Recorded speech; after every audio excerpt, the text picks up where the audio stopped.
Bienvenue dans l'invité du jour, décembre 1945, création du franc CFA. Le franc CFA aujourd'hui, la dernière monnaie coloniale, encore en activité. Elle est utilisée dans 15 pays africains. Pour certains, cette monnaie est un gage de stabilité. Pour d'autres, il faut sortir de cette zone du franc, héritée de la période coloniale. Nous allons en parler justement avec Nicolas Agbou, professeur d'économie et de droit à l'université de Saint-Quentin en Yvelines. Bienvenue.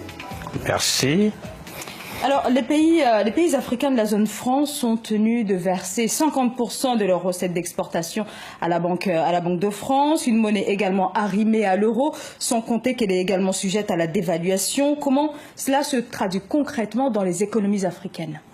Bien, merci madame. Il faut déjà rappeler que, avant que ce ne soit 50%, de 1945 jusqu'à 1973, eh bien, les Africains versaient 100%.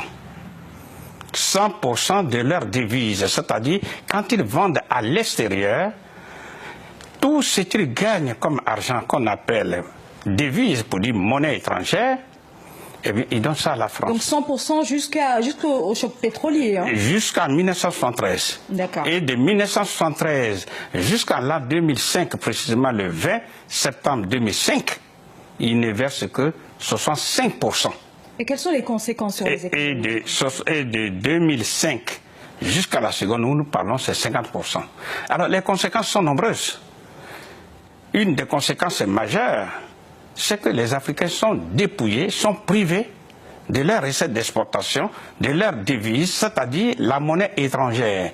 Donc du coup, par ce système, non seulement la France s'approprie de leurs devises, mais les Africains sont bloqués structurellement dans l'industrialisation de leurs économies. C'est-à-dire que pour que les pays africains puissent se développer, il faut qu'ils transforment leurs matières premières en des produits finis. Et ceci grâce à l'importation des biens d'équipement, que ce soit les machines, etc. Or, pour pouvoir acheter ces biens d'équipement, pour acheter ces machines, ce n'est pas avec le franc CFA. Exemple, s'ils ont vendu pour 1000 milliards de dollars aux Américains, logiquement, ils devraient posséder ces 1000 milliards de dollars. Et ils devaient les utiliser pour acheter des machines dont ils ont besoin pour développer leur pays. Or, de 1945 jusqu'à 1973, l'intégralité est donnée à la France. Du coup, donc, première conséquence, c'est qu'il y a un blocage de l'industrialisation des pays africains. Voilà pourquoi ils sont dans la pauvreté, parce que pour qu'un pays se développe, il faut que le pays soit industrialisé. Il n'existe pas sur la Terre un seul pays développé qui ne soit pas industrialisé. Alors, on va avancer un petit peu avec cette monnaie, une monnaie en phase donc avec les économies du continent, c'est ce qui est souhaité. Et cette monnaie est possible, on le voit bien avec le Naira au Nigeria, le shilling au Kenya, mais pour ces États qui sont des États anglophones, ça a supposé une remise en question de la gouvernance qui est passée par un renforcement. Est-ce qu'on peut espérer cela pour les États francophones? Oui. On peut le faire parce qu'il suffit simplement d'ouvrir les yeux et de regarder, ne serait-ce que le Maroc et les autres pays du Maghreb. Mais prenons le cas du Maroc. Le Maroc était dans la zone franc CFA. Le Maroc a quitté la zone franc CFA pour retrouver sa liberté, sa souveraineté monétaire. Aujourd'hui, qui achète par des pans entiers l'économie subsaharienne? C'est bien le Maroc.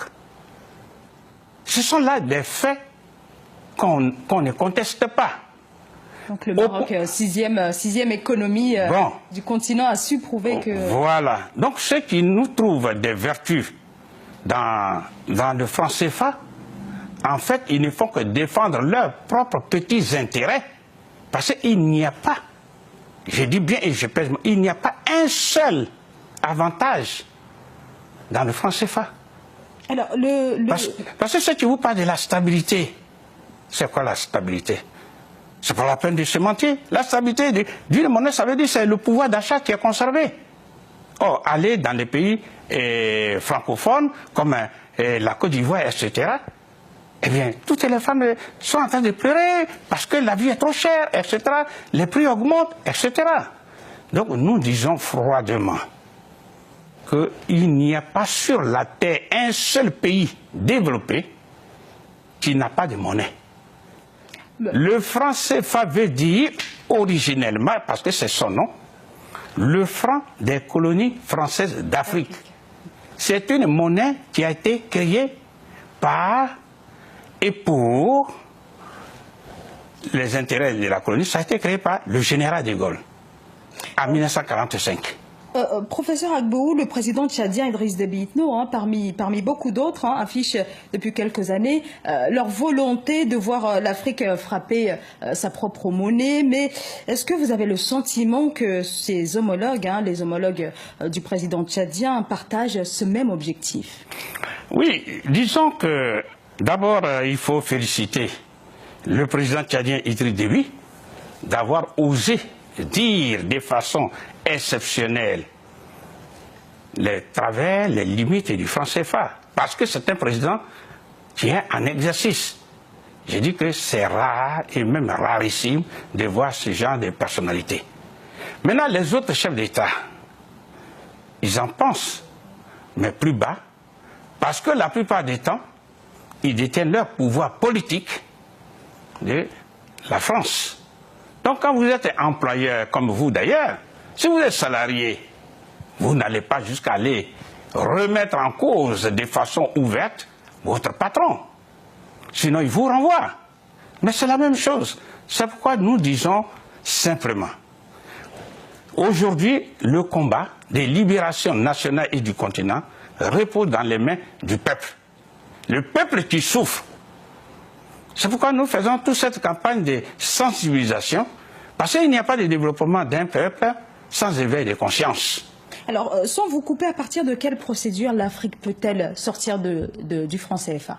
Eh bien, pour sortir du franc CFA, nous le disons, 1. Il faut dénoncer, il faut rompre de façon unilatérale l'accord de coopération monétaire entre la France et les pays africains. C'est écrit dans les accords que celui qui ne se sent pas, celui qui pense que ses intérêts sont lésés, peut dénoncer de façon unilatérale, ça va tout seul. Il peut quitter. Alors justement, est-ce qu'on peut considérer aujourd'hui que l'avenir du franc CFA repose uniquement sur la seule volonté des Africains? Oui, effectivement. Alors, vous posez une question essentielle, donc je voudrais préciser pour dire, pour sortir de la zone franc CFA, il faut 8 secondes. Je dis bien 8 secondes individuellement et 2 minutes collectivement. Je m'explique.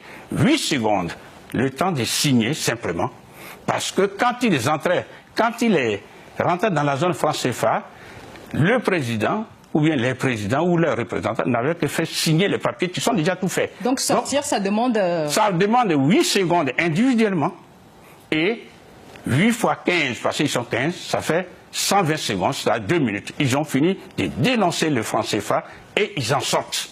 C'est fini. Maintenant la question, s'ils sortent de la zone franc CFA, autrement dit, s'ils disent non au franc CFA, eh bien, qu'est-ce qu'ils ont en place?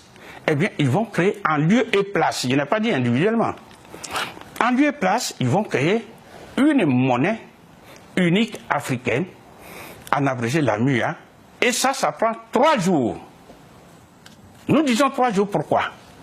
Parce que il suffit simplement, si aujourd'hui nous sommes mercredi, eh bien, tous, chacun et tous les 15 pays réunissent leur gouvernement individuellement et ils décident, disent bon, nous voulons créer la monnaie unique africaine.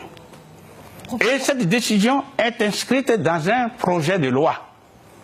Le mercredi, le jeudi, ce projet de loi est déposé au bureau de l'Assemblée nationale parce que la monnaie appartient toujours au peuple.